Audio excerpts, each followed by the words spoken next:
This conference will now be recorded. Okay, welcome everybody to this month's installment of the Leader Development Community of Interest. I'm Caroline Roberts, I'm with Jacobs, and I am chair of this community of interest. Today we're in for a treat. You know, we always talk about value added and impact within SAME, and what you're getting ready to see is definitely that. So these are some presentations from this year's cohort from our Leader Development Program and their utilization projects. And I can't wait for you guys to see what they've been working on over the last year. Additionally, these folks graduate tomorrow from the program, so congratulations, as well as the rest of their colleagues that are in the class. And in the words of, our executive director, Joe Schrodel, deeds, not words, right? And that's exactly what these individuals have done over the last year. So with that, I'm going to kick it off to the first group, which I think is Colleen, TJ, and Kevin.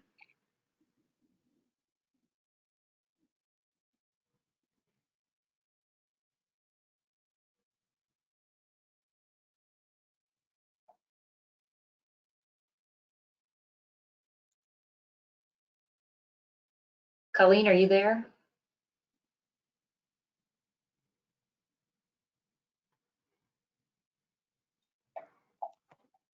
Kevin, are you on? I thought I saw her earlier. There, she just read. Ah, there she is. Hey, Colleen. Kevin, if you're on mute.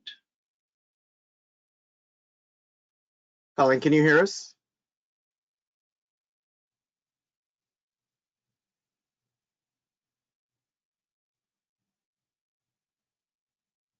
Kevin, can you hear us? Yes, sorry about that. I called into the number of our meeting this morning. All right. That's okay. What's going on? Yeah. Well, by design, I was trying to be as brief as possible so that to give you guys the most time, to share the good news. So maybe I rushed it a little too much. I want to make sure Colleen can hear us and that she's not having audio problems too. I can see her, but let's see here. Well, we did have a call this morning, so hopefully nothing's changed. I just messaged her on the chat.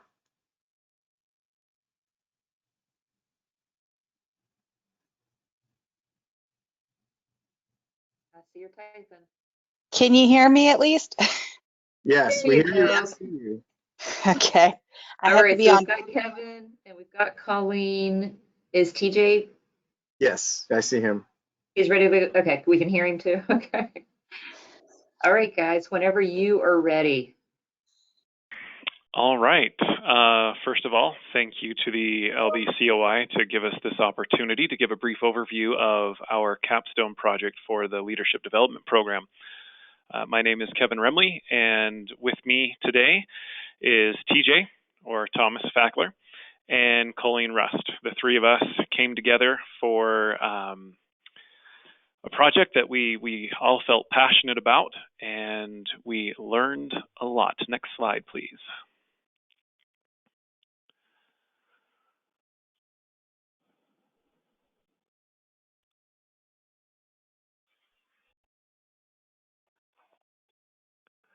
One more? Yeah, go ahead, one more. Sorry, we are doing our same presentation slides, only very expedited. So you're not listening to us for almost 30 to 40 minutes. Yeah, so after the present, there we go. So we're just going to go over pretty quick an introduction and background on why we chose this project, and then a description, how we implemented it, and then we'll go over some of the outcomes. And just real quick, we'll allow the other two to introduce themselves before we get into it. But a little bit of background, I am commissioned officer in the United States Public Health Service, and I've been with the Indian Health Service my entire commission career. And that has being involved with the Native communities, I saw there was a great need to provide some support in some way. And when I joined SAME and applied for the Leadership Development Program, I saw this incredible opportunity to take the work that I'm doing that I love to do, which is working among the Native American communities, and combine that with what SAME has to offer through their K through 12 STEM outreach. So very briefly, that is me, and I'll pass it on to Colleen.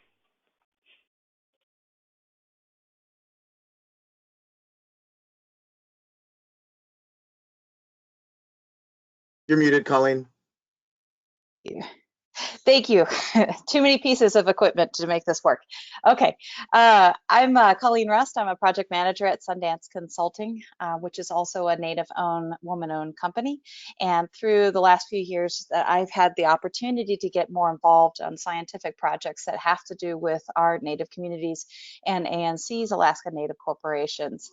I'm very passionate about STEM already. I see the need for our Native communities and just really seeing how important it is to grab young minds early. I'm blessed with 3 kids in elementary school, which you may hear in the background, and just seeing how you get that spark to start. So again, it marries a lot of the interests that I have. Thank you. Thomas, to you. Well, good afternoon, everybody. I'm Thomas Fakler. I'm a civil engineer with Alltech Engineering in Fargo, North Dakota. I grew up in North Dakota, just 30 minutes north of the Standing Rock Reservation. So my whole life, I've just had interaction with the Native American population. And then moving into the North Dakota National Guard, I'm also an officer within the North Dakota National Guard. The Native American community has a very strong presence in the military. 19% of the Native American population has served in the U.S. military since 9/11. With that, we have a lot of soldiers and service members in the North Dakota National Guard, and we try to build those partnerships and relationships. And I just saw this as an opportunity, hearing Kevin and Colleen's vision. I wanted to be a part of it, so I jumped on and joined. And I think, as Kevin alluded to, we learned a lot through this whole process. I'm excited to share our lessons learned with every one of you.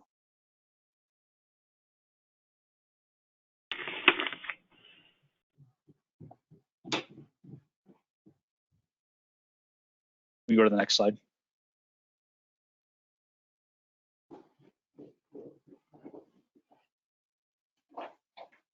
And then this is Kevin. I don't want to steal your thunder, but I can take it if you're. Oh, sorry, I'm back.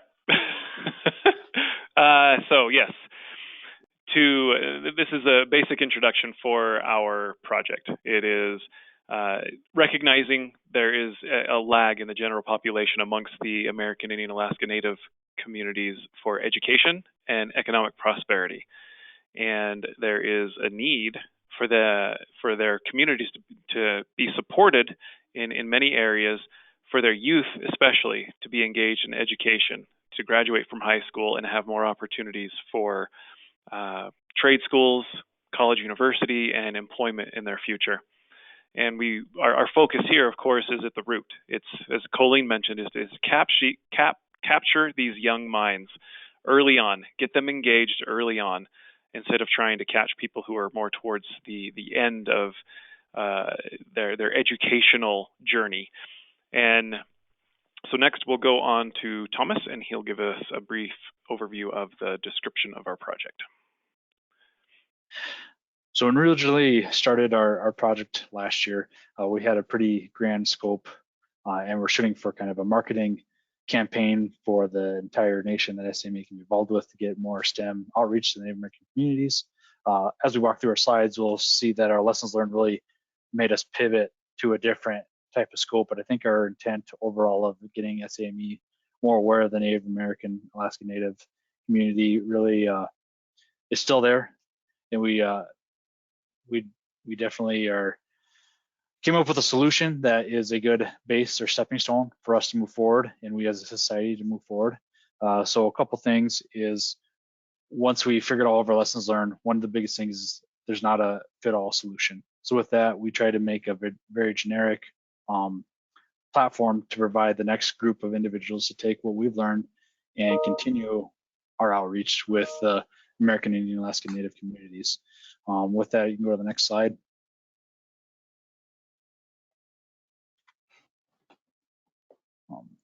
Our timeline, what really set us off was our meetings with Eddie and Joe and just getting a good understanding of where we want to go with our project.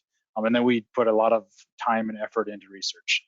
The biggest thing we committed ourselves as a team is ensuring that we did our due diligence and provided a product that meets the society's intent and also will have a lasting impact on the American Indian and Alaskan Native populations. So if you look through our time frame here, you can see a lot of research in the fall months, and then moving into February, putting our research more into action with interviews and developing our products, and moving into April and May is when we finished up our report and created a trifold. The intent with our trifold, once again, is very generic, lots of information, but condensed and not specific to any person or group. Is something to give you a stepping stone to take it, understand, learn the lessons that we learned, because it took a lot of effort to learn those lessons, and work forward to increasing our exposure and helping the American Indian and Alaskan Native populations. I just want to call out Shauna Newman. She was critical to the success of this project, and we'll talk more in depth with that. And I will turn over to Colleen to kind of start the templates that we came up with. Colleen? Perfect. Next slide. Excellent. So a huge part of this is we cast a large net, and we built on initial contacts from our predecessors, a previous LDP class, and we started realizing there was just a whole lot out there, and how did we want to reach them? So we came together and came up with a blank template email, just so that you could kind of make it a little more particular, but have a unified quest and request. Again, you're going to notice with our lessons learned, we were really quickly learning that we weren't going to show up with a box that we were going to fit and force a fit. It was really obvious that we wanted to build upon what was already existing. And so in this, just some example language, if you're like me, a blank email is sometimes harder than something that you can modify. So here's just a quick example of an email. Next slide, please.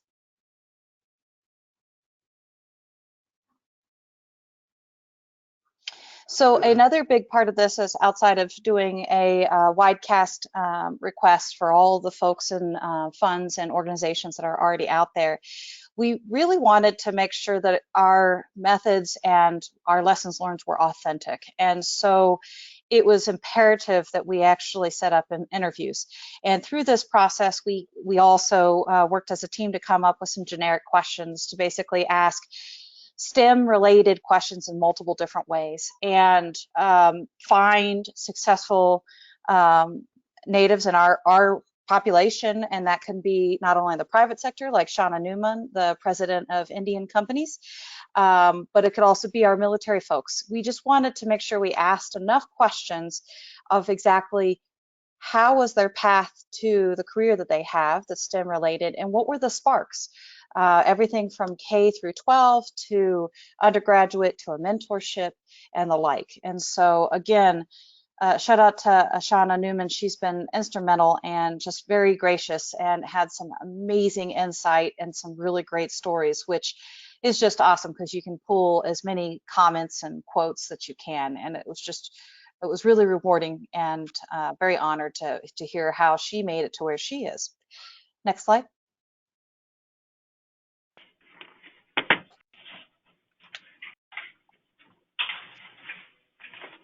Excellent. I'm going to hand this over and leave it to the next. Yeah, so some of our, next will be the lessons learned from our project. And we had quite a few of things that stuck out to us and were very surprising. First of all, reaching out to the Native American, Alaskan, Native American communities, there is no one size fits all. That is probably the biggest takeaway that we had. It is necessary to get into the communities, get to know the communities ahead of time, understand what they have available. What do they have some type of program where they do have STEM outreach, and then try to work with what they already have established. But if they don't, then trying to work with people in that community who would be interested in taking the lead on something like that and working with them to get something started. And a lot of that stems from the interviews that we had, and also we got some information from the communities that we reached out to with the blank email template. And it's just so important to understand the cultural differences. As was on one of the previous slides, over 500 federally recognized tribes. They each have their own unique cultures, and being able to understand what will work for each of those, it'll take an effort to get to know them, build the relationship before you get involved. Other things that also came up that were quite surprising, if attempting to do a STEM camp away from the community could be difficult, because some of these kids that you may want to sponsor to go to a STEM camp may not have any transportation to get to something outside of the reservation. And another thing that came up with our anonymous interview, there's the potential stigma for individuals who leave the community to kind of being culturally appropriated into the white culture and leaving their native culture behind. And so we learned so much throughout this, and this led into what we ultimately came up with as our outcome for the project. You go to the next slide, please.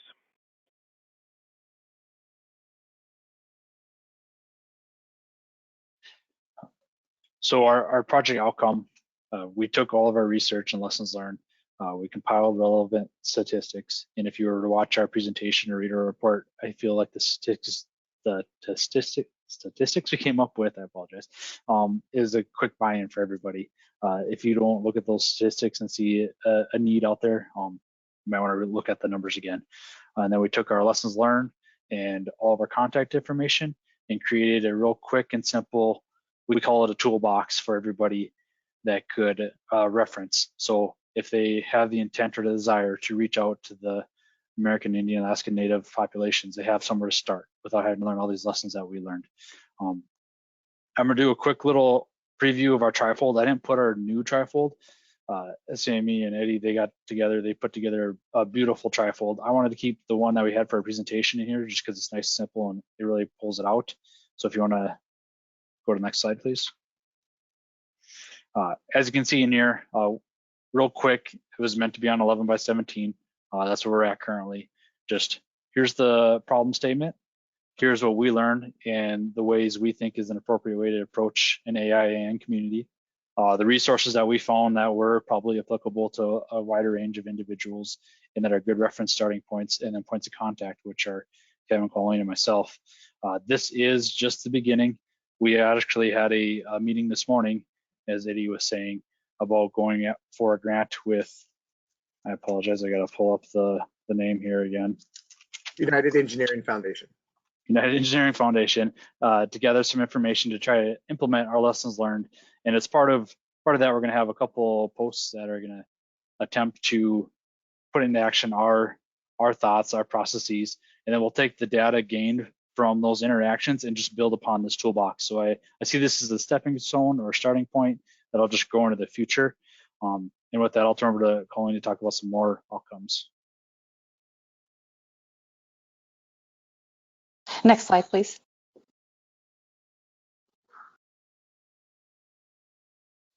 So I'll just kind of leave with this. This is just a really great graphic of just explaining there's just so much out there, and eye-opening as far as how to approach, know your audience, know these distinctions within their own cultures, but also just realizing a lot has already been done and taking what's out there and actually supporting. And so a huge portion of this toolbox, and of course trying to implement with, if we find the funds, is we're not out again to show up with a solution or just, you know, a fixed curriculum. Our goal is to identify existing programs, groups of people or interested communities, and try to match. So really, again, with all of what we've been pulling together and we're going to build on, it's just to give you ideas. And quite frankly, for me personally, just stopping and listening and appreciating that they approach our ANC AI communities approach the world very differently, and being respectful and just listening and understanding how you can meet to that. So if that's capital, where we can actually take a more active role and facilitate a day STEM camp, or if that's just providing educated leadership and folks that can lead a training class or any kind of project, it's really trying to match what already exists and build on those relationships and what's already been planned. So thank you. Next slide.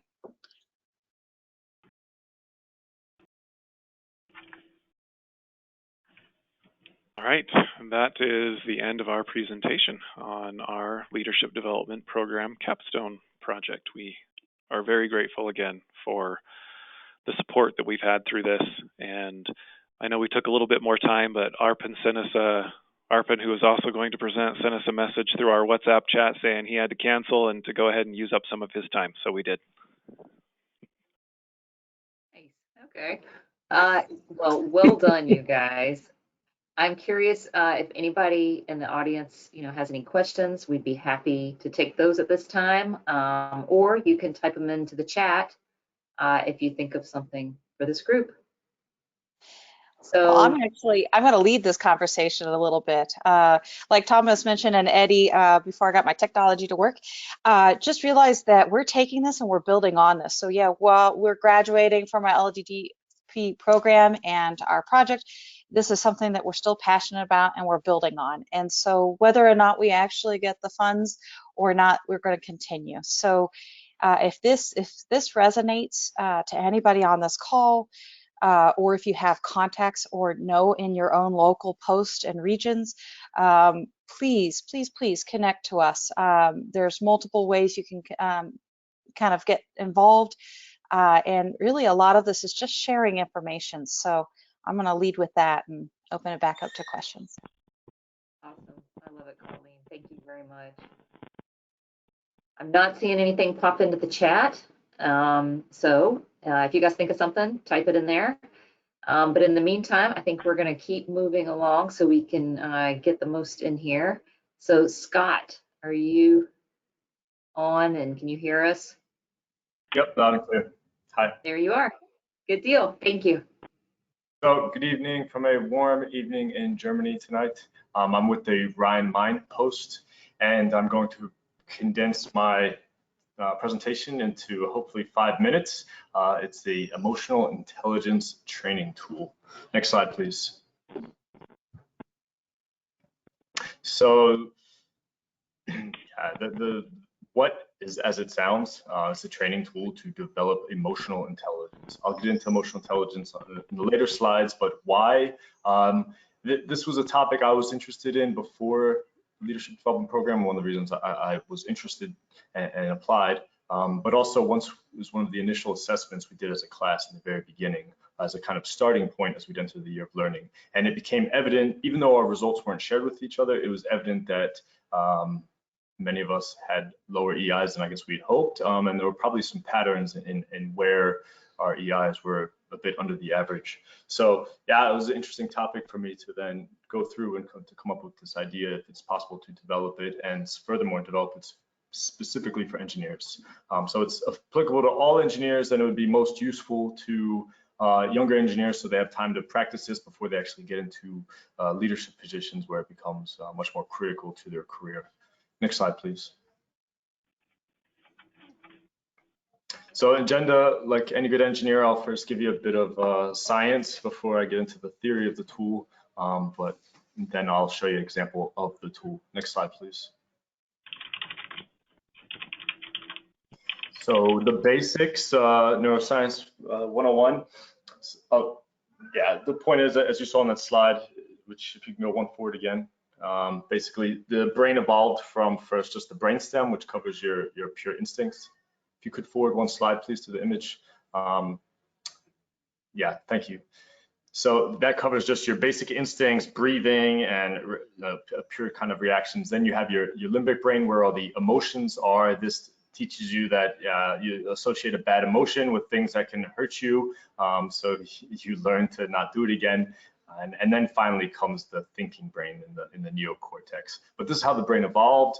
This is kind of how it's wired, and this is why it's quite natural that first we have a emotional response before sometimes we have a chance to think, just a reactive way. Next slide, please. But this link between these brain centers is actually how well they're linked, how well they communicate and regulate each other is emotional intelligence. So it was hard for me to accept, but yes, humans, we are primarily driven by emotion rather than reason, and it's meant from our millions of years existence to help us as we lived in this dangerous world, but often today it can lead us astray when we don't have a good connection between the emotional brain and the logical brain that controls and regulates it. So emotional intelligence is a set of skills that enables one to recognize and manage emotions. So your own, to be aware of them and to manage them, but also in your social environment, to recognize those of others and the community, and also how to manage those. So it's very important. In fact, kind of big groundbreaking topic or book on this, which brought the name emotional intelligence to a lot of people, was in '95, Emotional Intelligence by Daniel Goleman. And yeah, it's kind of grown and grown since then. It did exist a bit before there. And interestingly, starting from a military background, so kind of cool tie to this.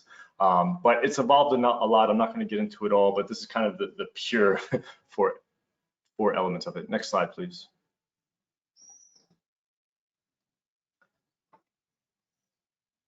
Yeah, so engineers, so we do have perhaps a stereotype of being socially inept geniuses, and with some is true and with some is totally not true, but there's a bit of a trend, as we'll see in the data later.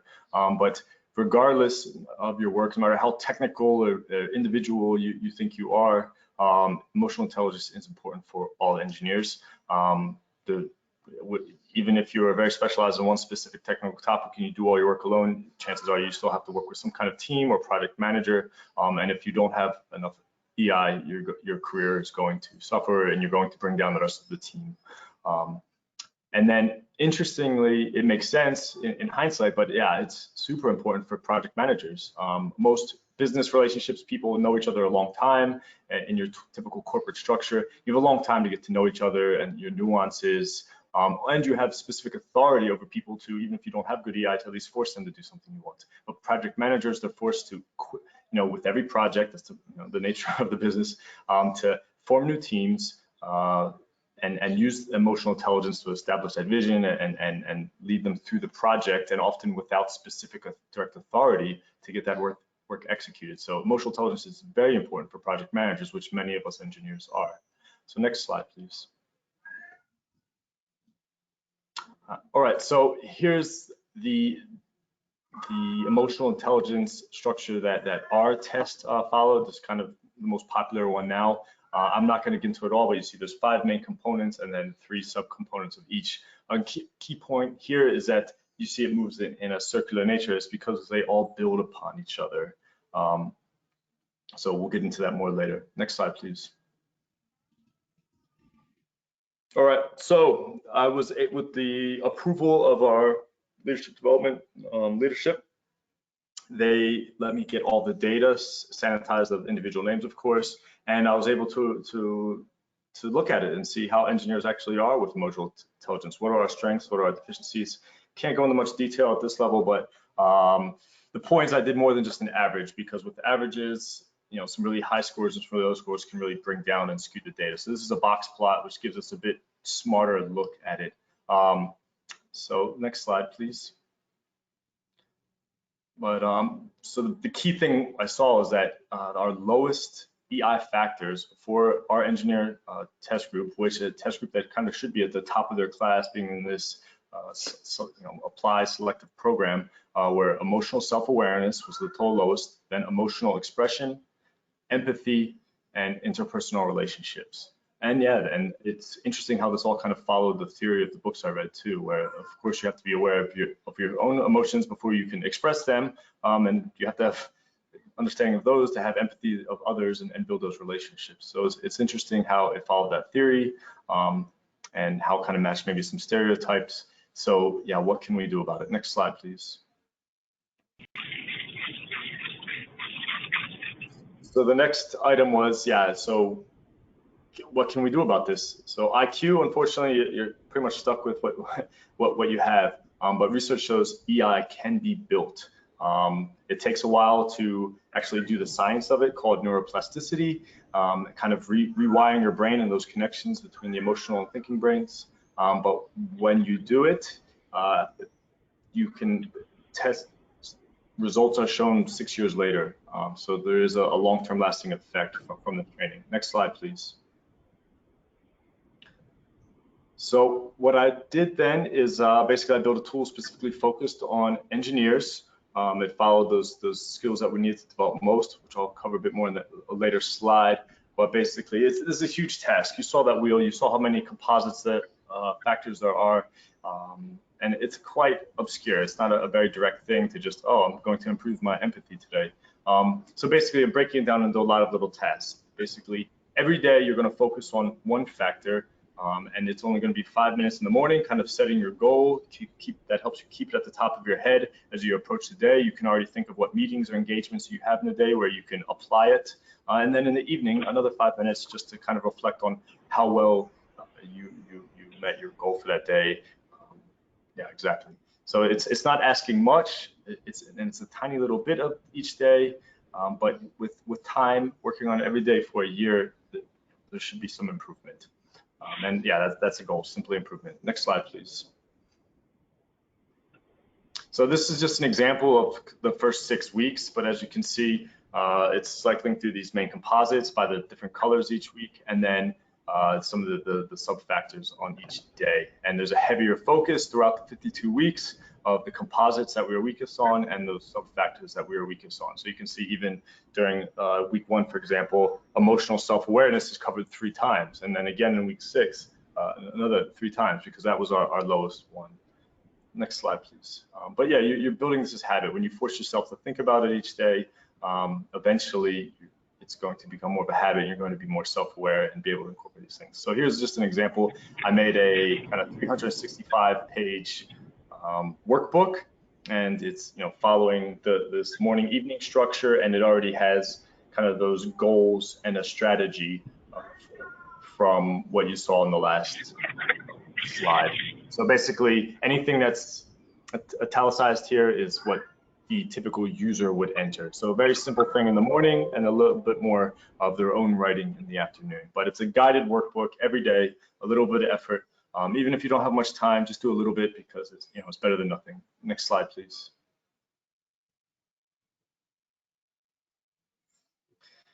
Yeah, so that's my product. I kind of spent the year reading a lot of references and developing this idea, and now I've just started it. So I've already learned a lot, so there's for sure some impact on my own professional development.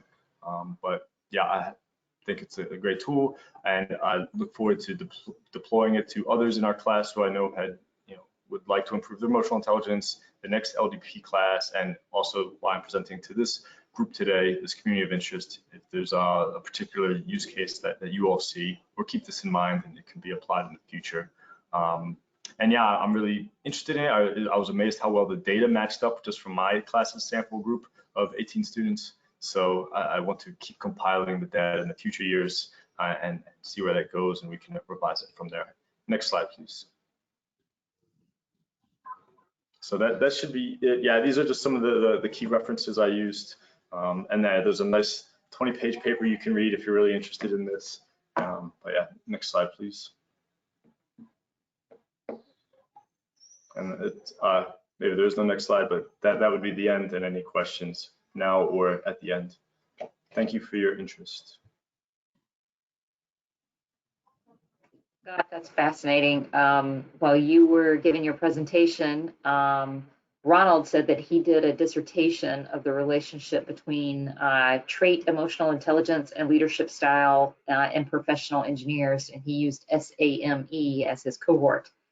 So I definitely wanted to see that, and he put his email in the comments. If anybody else is interested in that, he's happy to shoot you a copy of his dissertation.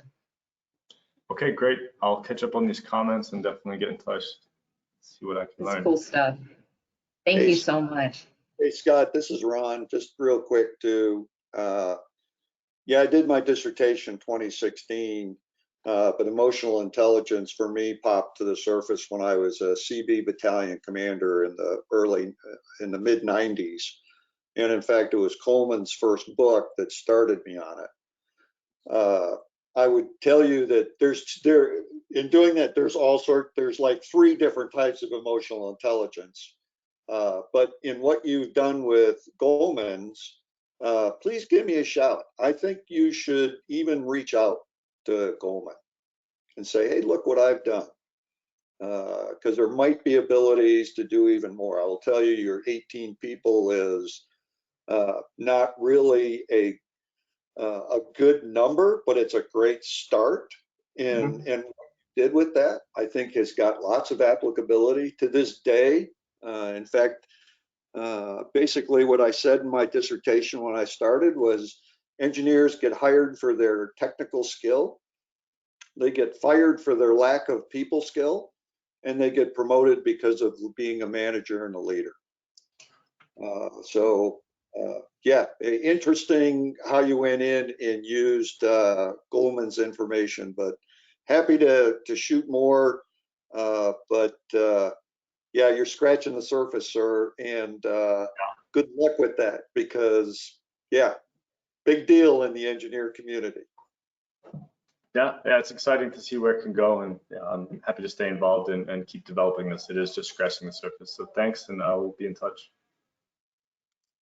That's awesome. Maybe we could even have you two do a deep dive on it, of course, you know, at a date in the future. But I can see us spending a lot of time on this subject. So thank you so much, Scott. I really appreciate all of your work on this. It's pretty cool.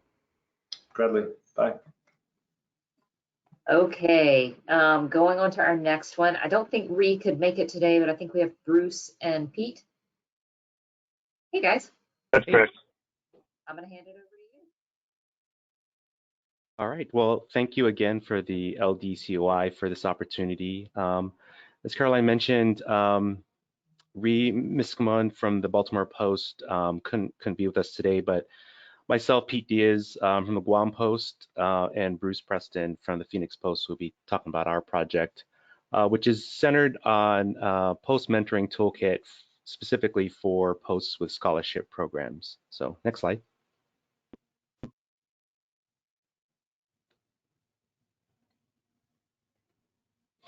So the purpose of our project, so when we originally formed this group, we obviously, myself, Bruce, and Ree were very passionate about mentoring, and we saw a need at our own posts to do more with our scholarship programs. And as we'll come to see in our slides further, it's not uncommon for a lot of posts to do this, where we give away scholarships, but the extent of our impact kind of stops there. And so we wanted to develop a toolkit that assembles best practices, templates, and tips from a variety of sources. I mean, there's a lot of initiatives already within SAME and a lot of other organizations that are looking at mentoring, but then also to reach out to our posts and see if we could assemble what's working within our society. So we want to pull this all together into a toolkit and make that readily available for the society. So you could go on to the next slide. And so what we wanted to do initially was we wanted to take a pulse of what was happening within the society. So we delved into to some of the data sets that were available to us. And one of them obviously are our streamers submissions that every post submits every year. So we took a look at the most recent data set that we could find and started poring over that data. And then what we found was we needed to augment our data set because if you give general prompts to posts and it was a little bit hard to extract some of the data. So we eventually expanded our data set to also include responses to their annual reports, which had a bit more focused prompts that we could extract the data from. And so what do we find? We found that this, obviously the society is doing a great job overall. Out of the 102 posts, 80 posts have scholarship programs associated with their posts. over 800 scholarships were being awarded annually, and this amounted to over $1 million of scholarships awarded every year. If you go on to the next slide. So in delving deeper into the data set, we found this interesting statistic. So out of the 80 posts that have scholarship programs, only 26% of them have an associate mentoring program. And obviously this kind of resonated with what we were experiencing at our local posts. And so we asked ourselves, like, okay, how can we bridge this gap? And that's where we came up with focusing our project into something that we could, is more actionable, posts can take on and start a new program. So you want to start with the low-hanging fruit, and we saw that our scholarship programs were an easy way for us to better align our posts to achieve our strategic plan and reaching achieving our mission. So next slide. And so I pull up this slide. So at the end of our presentation, I give credit to Joe Schrudel. He kind of summarized our whole experience for our program.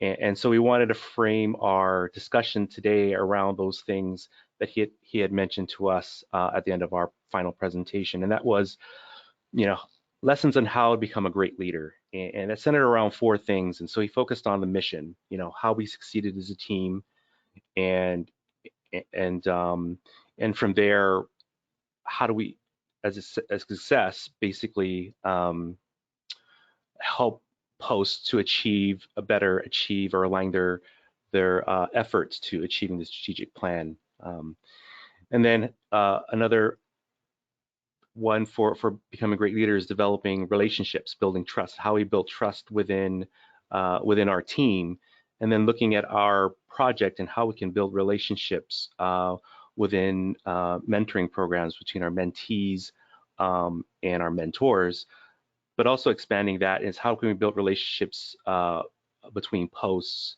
within a region and then also across the nation as they develop their mentoring programs. A third one, how to become a great leader is people, and how do we invest in them? And so we're hoping with our toolkit, we're developing these toolkits so that posts can invest in their mentees. In our case, for our project, it's scholarship recipients, but also the mentors. Then lastly, to become a great leader is resources and how we can leverage resources to better suit this. And so, our project, we looked at leveraging what the society has done. And so through our project, we learned a great deal on a lot of the initiatives that SAME is doing as it relates to scholarship programs and also mentoring as well. So we're going to be framing our talk today around these 4 key aspects of becoming a great leader and what we learned through our project. So next slide. So as far as our mission, we saw that take a look at obviously the strategic plan and how can we better help posts align their efforts with achieving that. And so the first goal here is, goal 3 is developing leaders for the profession. And we picked up on key words throughout the objectives and how posts can achieve the strategic plan. And you see words like structured mentoring, participation in partnering, college students, and really looking at how we can bridge that locally, regionally, and at the national level. Next slide. Then in goal 4, enriching the STEM pipeline for our nation. Again, picking up key terms, scholarships, sponsorships. How do we engage with college students? Developing programs to motivate our members and mentors. Again, aligning students with mentors. So obviously this is direct tie to how our project can help host achieve the mission in aligning with a strategic plan. Next slide.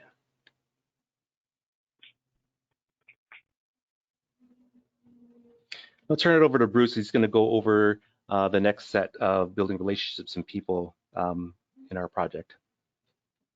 Bruce? Yeah, so thanks, Pete. So on the professional development side, it really depends on, building relationships and investing in the people. And, as Pete was mentioning, those relationships are all built on trust. And, we looked at how do we build relationships within our posts? And each one of our posts, we had this whole around mentoring within our posts, and how do we let's find that low-hanging fruit where we can pair a mentor and a mentee together. And so that's how we came up with the scholarships. But more importantly, we started looking at this as the three of us as we were going through this project was our personal professional development through the program, and how did this building relationships for the three of us impact the three of us personally. We got to learn about each of our team members. One of the first questions Joe asked us was, how did somebody from Guam, Arizona, and Baltimore come together? I didn't know Pete or Ree, prior to this program. We got to learn more about each other, about our individual posts. We understood how to leverage those resources with each other and strengthen our professional network within the advisory groups of the society, within the different COIs of the society. We each learned and deepened our understanding of the society's mission to develop us as leaders.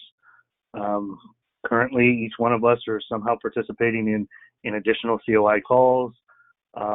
We got sucked into more volunteering beyond the leadership development program and our local posts at a national level, at a regional level. And it was all about fostering this passion of mentoring. And really a success story coming out of it is Ree was really challenged currently when she started the program at her previous employer. And today, the reason why she's not on this call is because she's kicking off and meeting my employer. And she recently just joined our team at TSK and went around doing the world tour at our 3 different offices and introducing herself as our marketing director. So somebody I didn't know a year ago, now joining our team, building trust, and TSK is investing in those people. And it was all because of the society and this leadership development program. So, kind of that's summarizing our relationships and investing in people and success story. Next slide.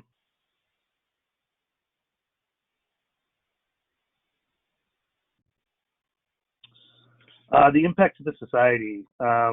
So ultimately, how can our project, be used as a resource, and how does it impact the society? And one of the things that Pete was talking earlier on is about leveraging those resources. And ultimately, we, at the end of the day, besides our paper, we have this scholarship, post-mentoring scholarship mentee toolkit. It's in its infancy. A draft version's been done and submitted, and most likely will go to be massaged out and to be used not only within local posts, but at a regional level and then at a national level on how we can, partner mentors and mentees together, and build this relationship and track scholarship recipients through the society as a whole.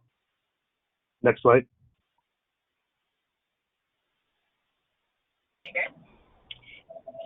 The mentorship resources. Currently, there's a mentoring webpage, and leveraging the recent completed mentorship relationship guide. We've used that as an appendix within our toolkit to point people back to the Post Resource Center, back to the mentorship relationship guide. We really fall within the post level mentoring. Here's the spoken wheel that the society mentoring advisory group is kind of putting together, and our project really fell within the post leader mentors with Gerald Morris, and taking that out and creating this separate toolkit that could then be used as the baseline of other mentoring toolkits to be spread within the post level mentors, but then in any of these other mentoring categories. Next slide.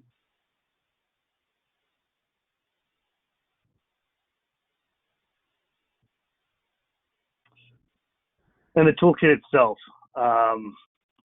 what's included in the toolkit. As Eddie mentioned in the chat, all the projects are up on the webpage on the Impact webpage. But inside the toolkit itself, just a brief overview. It has a definition, kind of a background, why we started the, why this project came to fruition, steps to start a mentoring program, links back into the mentoring resource, the post resource webpage, that mentoring guide. As an appendix of it is best practices tip sheet that we came up with, both for scholarship programs themselves, but also for mentoring programs.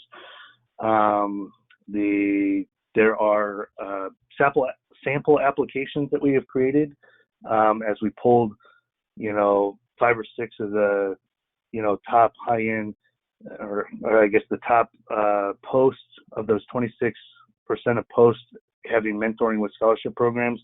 We leverage those people in the scholarship advisory group of what are example applications that you're putting out there. So we've come up with mentor and mentee applications. And just kind of want to reiterate that this is a living document. It's a baseline document that can be used, to spin up other type of mentoring programs outside of just the scholarships.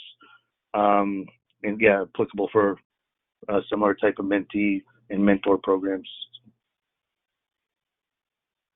Next slide. I think that's it. Yep. Yeah, so I just wanted to add that, we made the commitment within our team, within our project team, that we were going to try and implement this at our local posts. I've already made the commitment to my post and mentioning them that I have this initiative ongoing. So it's my goal, like through the next scholarship season, that I'll work with our scholarship committee and really working through our toolkit and see hopefully where we can pick up some lessons learned on actually applying it, and hopefully coming back and providing some revisions or updates to this toolkit. So I can't wait to hear how that goes. That's super exciting. Thank you, guys. This is such an important initiative. And then I'm going to paraphrase something that Roland put in the chat. And he said, when you get active and engaged people talking to each other about leadership, and mentoring, great things happen.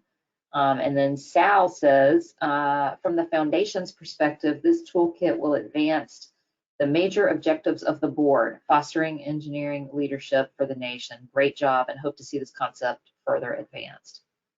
So congratulations, you guys. Thank you. All right, Thanks. If anybody has any more questions, please feel free to put them in the chat. And then I think our next speaker is Josh.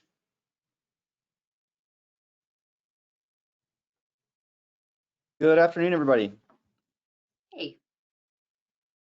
Thanks, Caroline, and the rest of the LDCOI for letting me speak this afternoon. I'm going to try, like the rest of my classmates, to truncate this as much as possible. This is literally several hundred pages worth of surveys and interview data crunched down into about a 120-page report, crunched down into a 5-minute presentation. So we'll see how this goes. Good luck to me. I'm gonna skip through this stuff. So these slides are available on the SAME website, so same.org/impact. This background and objective slide is really how I got started. So about a year ago, I was PCSing from Kunsan Air Base in South Korea. And you may have seen on the news that the Korean government and the military installations on the peninsula were handling the pandemic quite differently from what was being done in the US. As I flew back across the Pacific, landed and met my family in Virginia, spent a little bit of time there, and then made my way across the US, ended up in Colorado. I saw, something different. A different way the pandemic was being managed at each step along the way. And it got me thinking. And then in the LDP, I had an opportunity to explore that curiosity a little bit more through this project. And so I asked the society if maybe I could do my project on pandemic response. And the title that you see on the first slide there, Leading Resilient Organizations, is not how it started out, but it turns out, so this is the spoiler alert, turns out leadership in a pandemic, or really any contingency, matters. And that's going to be the bottom line here. So next slide, please.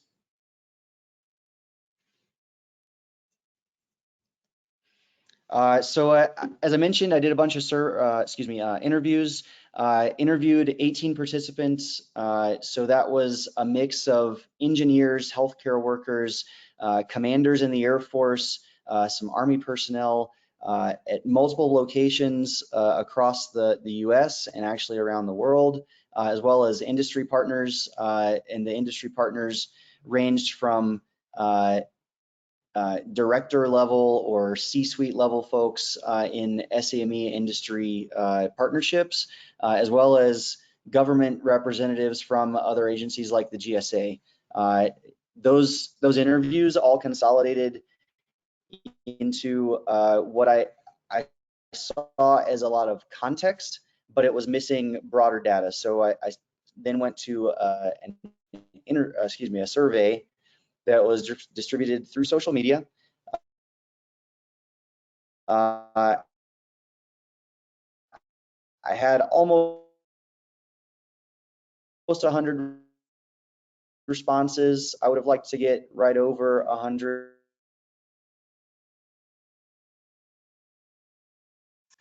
Hey, Josh, we seem to be losing you. Josh?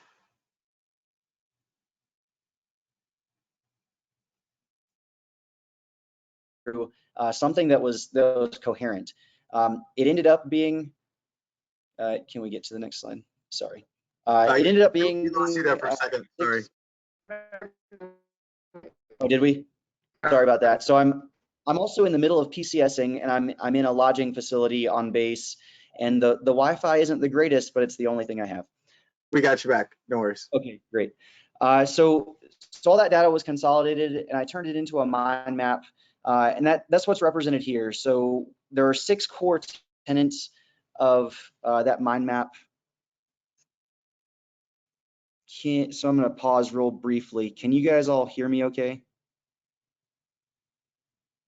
Yes, you're back with us. Okay. All right, sorry about that. I'm going to continue. And then from all that survey and interview data, 140 different nodes, some of which were interrelated, but all spreading out from those 6 core tenets in this mind map. And that really got me to what turned into the pandemic response model that I developed out of this project. Next slide, please. So boiling down some of the trends and best practices out of that mind map. So things like OODA loop or plan, do, check, act loop, if you're familiar with ISO standards. Companies may not have realized that they were doing this, but as they were making decisions, at least the ones that were successful in reacting to the pandemic and all the different constraints and restraints that were being placed on them throughout the situation and environment, really pointed back to this observe, orient, decide, act loop, which is really popular in the Air Force. Some other concepts that were key trends and best practices across multiple organizations were concepts of continuity of operations as highlighted and standardized by FEMA. And then another thing that was just across the board, nearly every successful organization did was they really took a deep dive look at what was truly critical to their business or their mission and what was non-critical. What can they afford to not do? And if you've read Jim Collins' book, Good to Great, that's quasi-defined as an organization's hedgehog principle, the thing that makes them who they are as an organization, and they're gonna strive to do that to be successful. And that's true in both business, government, and everywhere in between. Next slide, please. So again, all of that really turned into this model that it's geared towards pandemic. So you've got pre-pandemic, trans-pandemic, and post-pandemic timeframes that we're looking at. But this model really could apply to just about any contingency situation. And the reason I say that is, so as a leader, we're not necessarily needed when everything is going hunky-dory and everything is a-okay. we're needed when things are going awry and we're trying to get our organizations back on track and we're trying to succeed through adversity. And that's really what this model is meant to do. So it is geared towards a pandemic, but I really believe applicable to a wide range of situations. So as I mentioned a few minutes ago, this does incorporate inside those 3 time-phased tenets, incorporates standard practices from industry and government concerning how to be successful, how to successfully manage contingency situations through things like the OODA loop or ISO 45001, Plan, Do, Check, Act. 5 R's of resilience. Some of you may be familiar with that if you've worked in the Corps of Engineers or Air Force energy resilience. And those are kind of the core of this model.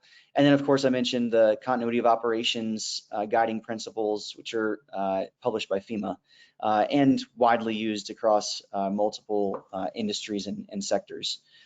So these are overlaid, and it's really an iterative model. Although as a leader, you're going to provide weights of effort to different aspects of this model depending on where you are in a pandemic. You may not be in a pandemic at all. You may be in either planning or recovering mode from a pandemic, as we're kind of starting to get into post-pandemic now in the real world. Or you may be putting all of your eggs in the react basket to make sure that your weight of effort is solely focused on keeping your business running and doing just those core activities that make your mission successful. Next slide, please.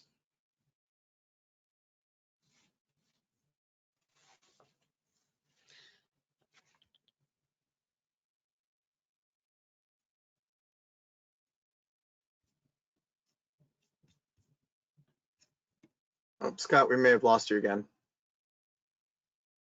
Can you guys hear me? Slide. Oh, there we go. Okay.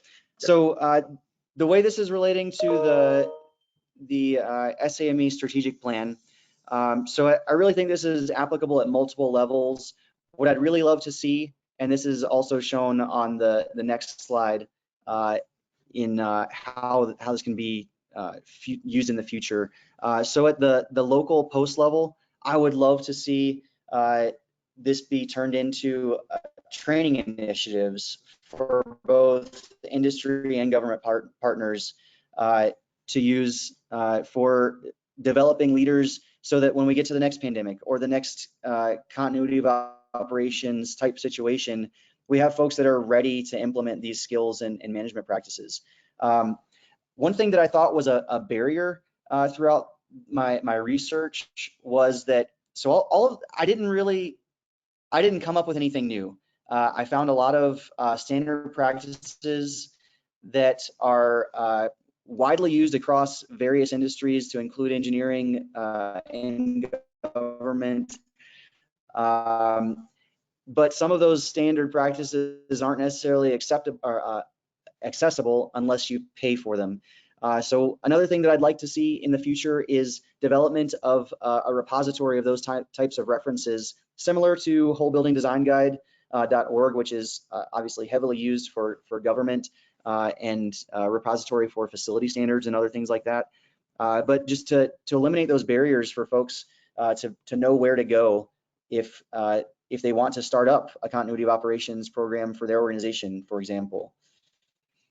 And then in future leader development situations, I definitely see this being applicable in things like wargaming. So we do that a lot in the military, and thought games in private industry, thinking through future scenarios. What's the next pandemic look like? It probably won't look like the last one, but everything that we've learned from this COVID-19 pandemic should and could and hopefully will be helpful to get us through the next one better and faster and stronger. So super truncated version of my brief, but hopefully that was at least a good starting point. My full brief that I gave to the SAME board about 60 days ago now is up on that same same.org/impacts website, along with my full report if you need some light reading on a Friday night to get you to sleep. Awesome, Josh. I won't go through all of the kudos in the chat, but you've gotten some outstanding remarks in there. So well done, and obviously applicable to SAME and any other organization at this time. So thank you so much, Josh. I really appreciate it. We have one more presentation, and we realize we are over today. So I appreciate you guys hanging on. Arpan, are you on? I know you're traveling today. I wasn't sure if you were. Hey. Hey, can you guys hear me? Yeah, I'm going to turn it over to you. Okay. Thank you everyone for sticking around a little later, and apologies for all the travel and technology difficulties that we've been having over the last few months and year. But my LDP project was revolving around a guided pathway, what I'm calling it, for students and young professionals, and very similar to some of the great work that my classmates are doing with mentoring toolkits and emotional intelligence toolkits, but in the essence of helping support SAME national strategic goals, such as enhancing or bolstering that student pipeline, STEM education, as well as leader development. Part of it starts with just who we are targeting as our audience of these scholarships. Who are we targeting as our resources, and how we are helping young leaders develop into the engineering, architecture, and construction career fields, as well as the marketing and additional career fields within SAME. And so, next slide, please.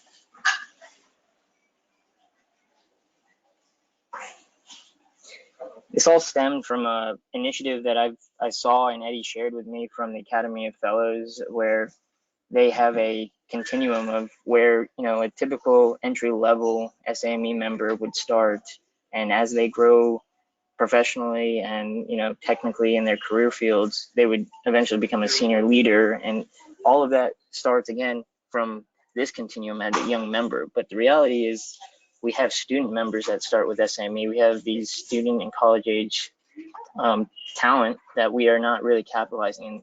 And that's been a challenge across the community of interests and the resources from both, or all levels, from local posts to regional and obviously at the national level. And so in an effort to do this, and I'm going to make this really short because I know we're running over time, but next slide, please.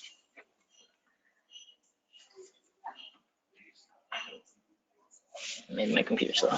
I just made a very simple guided pathway, and using the community of interest that we already have, which are our K through 12 STEM, our college outreach, which also has a little bit of a growing sister COI, which would be that virtual student chapter, and then obviously the biggest one, which would be the young professionals, formerly known as, or previously known as, the young members community of interest.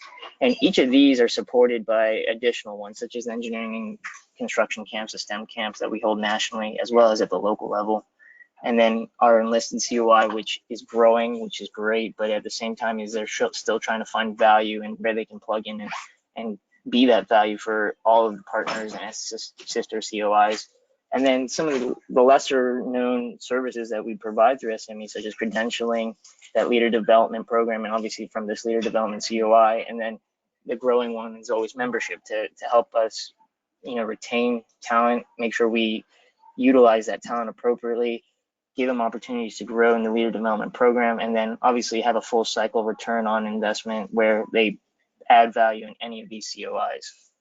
So that's just the overview of this guided pathway, but it's basically to outline roles and responsibilities at local, post, regional levels, and national levels, kind of combine efforts of COIs that are already going on and just communicate it through a simple, you know, tool, which I had as an infographic. This one is a very crude infographic, but at the same time is working with the marketing team is the next step, and so that we can make this well known and communicate it across our organization, and then so that we can best tackle the challenge of taking students who we give these scholarships to, track them through their developmental phases in college or vocational training or so forth.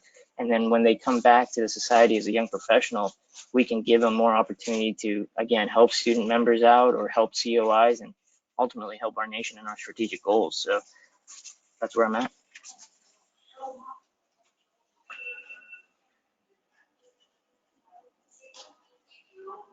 Thanks, Arpan. I wanted to just add on what you were discussing with this graphic here that we just hired a new STEM outreach coordinator, Janine Finton, who's coming to us from the American Society of Civil Engineers, where she managed their pre-college programs. And a lot of her strategy as a staff member is going to be to build off of what Arpan did with making these connections and working with our young professional and our, the professional COIs to make this connection. So, it's just another example for me of research and strategizing that it gets very hard to do at the staff level when we have everything else going on. So to have somebody put this level of intellectual energy is going to be great for us as the outreach staff. So thank you, Arpan.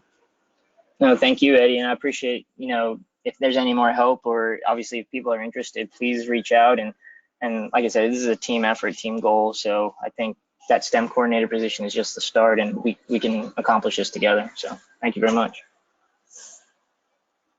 I love it. Thank you, Arpan. Thank you, everybody who presented today, and also to the entire class for all of your projects. And congratulations on your graduation tomorrow. The Society is definitely proud of you. So with that, I am going to conclude this meeting. If you guys have follow-up questions that you want to get to any of these folks, feel free to email me or Mike Darrow or Eddie, and we will get them to the right participant. So thanks again for joining us. I hope you guys have a great afternoon. Thanks, everyone. Thanks. Bye. Thank you.